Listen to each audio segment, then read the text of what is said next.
નમસ્કાર દોસ્તો, સ્વાગત છે આપ સૌનું અમારી યુટ્યુબ ચેનલમાં। આપણે જાણીએ છીએ અમદાવાદમાં બનેલી પ્લેન ક્રેશ દુર્ઘટના કે જે આપણને સૌ કોઈને ચોંકાવનારી હતી। આ ઘટના જ્યારે બની અને આજે 1 મહિનો વીતી ગયો છે। 12 જૂન 2025ના રોજ અમદાવાદના એ જે કાંઈ પણ વિસ્તાર છે એમાં આ ઘટના બની। લંડન જનારું પ્લેન છે ક્રેશ થતાની સાથે જ ગુજરાત રાજ્યના પૂર્વ મુખ્યમંત્રી સ્વર્ગસ્થ વિજયભાઈ રૂપાણી સહિત 300થી વધારે લોકોના નિધન થયા। જ્યારે આ ઘટના આપણી સામે આવી ત્યારે આ ઘટના ચોંકાવનારી હતી। ત્યારે અલગ અલગ લોકો એવું જાણવાનો પ્રયત્ન કરી રહ્યા હતા કે આખરે વિજયભાઈ રૂપાણી જે છે એમના માટે, એમના દીકરાઓ માટે, એમના પરિવાર માટે કેટલા ગાડીઓ અને બંગલા છોડીને ગયા છે। અલગ અલગ યુઝર્સના એવા સવાલોની વચ્ચે આજના વિડીયોમાં અમે તમને જણાવીશું આજે 1 મહિનો એ ઘટનાને વીતી ગયો છે ત્યારે શું છે સમગ્ર હકીકત। જાણવા માટે વિડીયોમાં અંત સુધી બન્યા રહેજો। અને જો દોસ્તો તમે અમારી યુટ્યુબ ચેનલ ઉપર પહેલીવાર આવ્યા હોય અને અમારી ચેનલને હજુ સુધી આપણે સબસ્ક્રાઇબ ન કરી હોય તો આજે જ નીચે રહેલું બેલ આઇકન દબાવીને અમારી યુટ્યુબ ચેનલને અવશ્ય સબસ્ક્રાઇબ કરી લેવાની જવાબદારી તમારી છે। સૌથી પહેલાં અમે તમને એ વાત કરી દઈએ કે આખરે વિજયભાઈ રૂપાણી જે છે એમના પરિવારમાં કેટલા સદસ્યો છે। તમને જાણીને નવાઈ લાગશે કે આખરે એમને 2 દીકરાઓ હતા અને 1 દીકરી અને એમના વાઇફ એમ મળીને કુલ 5 સદસ્યો હતા।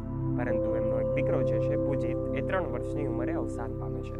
ત્યારબાદ પરિવારમાં મોટો દીકરો જે વૃષભ રૂપાણી છે એ અમેરિકામાં જાય છે, અમેરિકામાં રહીને અભ્યાસ કરે છે। એમના લગ્ન પણ થઈ ગયેલા છે અને સાથે સાથે એમની જે દીકરી છે એનું નામ છે રાધિકા રૂપાણી। રાધિકા રૂપાણી લંડનમાં રહીને અભ્યાસ કરી રહી હતી અને ત્યારબાદ જે કાંઈ પણ તસવીરો જે છે સામે આવી હતી કે લંડનમાં જ વિજયભાઈ રૂપાણી એમના પત્નીને અને એમના દીકરીને મળવા માટે જઈ રહ્યા હતા અને પ્લેન ક્રેશ થયું અને એમનું નિધન થયું। અનંતની વાટ જે વિજયભાઈ રૂપાણી જે છે પકડી લે છે। ત્યાર પછી અનેક અલગ અલગ યુઝર્સના સવાલો હતા। ક્યાંક કોઈ યુઝર્સ એમના પરિવાર વિશે જાણવા માગતું હતું તો કોઈક એમના ગાડીઓ અને બંગલા વિશે જાણવા માગતું હતું।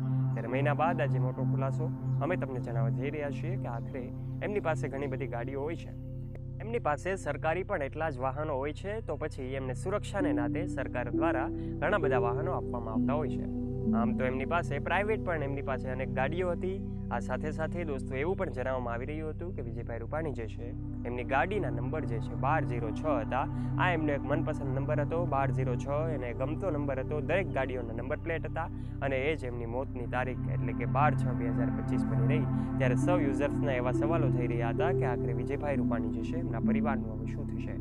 આ પરિવારને એક તરફ સમગ્ર ગુજરાતવાસીઓ, રાજકોટના વાસીઓ અને એમના જે ચાહક મિત્રો છે એઓ એમને સંવેદના પાઠવી રહ્યા હતા અને એમના પરિવારને ખૂબ હૂંફ આપી રહ્યા હતા, વિજયભાઈ રૂપાણીને શ્રદ્ધાંજલિ પાઠવી રહ્યા હતા। એવા સમયે અનેક તસવીરો આપણી સામે આવી જે તસવીરો ચોંકાવનારી હતી। ત્યારે દોસ્તો આજના વિડીયોમાં અમે તમને જણાવ્યું છે કે આજે ઘટનાને 1 મહિનો વીતી ગયો છે અને આજે પણ લોકો એ ઘટનાને ભૂલવા માટે તૈયાર નથી, કારણ કે આ ચોંકાવનારી ઘટના હતી અને એના અનેક તસવીરો આપણી સામે આવી જેને જોઈને પણ સૌ લોકો નવાઈ પામી જાય। ત્યારે દોસ્તો આજના વિડીયોમાં અમે તમને સ્પષ્ટપણે આ તમામ બાબતો વિશે વાત કરી છે, વિગતે જણાવ્યું છે કે આખરે હકીકત શું હતી અને 1 મહિના પછી શું ખુલાસો થયો છે। આશા રાખીએ છીએ તમને આજનો અમારો રસપ્રદ અને રોચક વિડીયો ગમ્યો હશે। જો દોસ્તો તમને આ વિડીયો ગમ્યો હોય તો વિડીયોને એક લાઇક કરજો, તમારું મંતવ્ય કમેન્ટ બોક્સમાં કમેન્ટ કરીને અવશ્ય જણાવજો। આપનું આ વિશે શું કહેવું છે, અમદાવાદની પ્લેન ક્રેશ દુર્ઘટના વિશેના આપના મતો કમેન્ટ બોક્સમાં આવકાર્ય છે। અને જો વિડીયો પસંદ આવ્યો હોય તો લાઇક કરજો, તમારા ફ્રેન્ડ્સ સાથે ગ્રુપમાં શેર કરવાનું ના ભૂલતા તથા આવા ને આવા રસપ્રદ અને રોચક વિડીયોઝ નિહાળવા માટે અત્યારે જ નીચે રહેલું બેલ આઇકન દબાવીને અમારી યુટ્યુબ ચેનલને અવશ્ય સબસ્ક્રાઇબ કરી લેવાની જવાબદારી તમારી છે। ફરી મળીશું એક નવા વિડીયો સાથે, ત્યાં સુધી જોડાયેલા રહો અમારી યુટ્યુબ ચેનલ સાથે। ધન્યવાદ।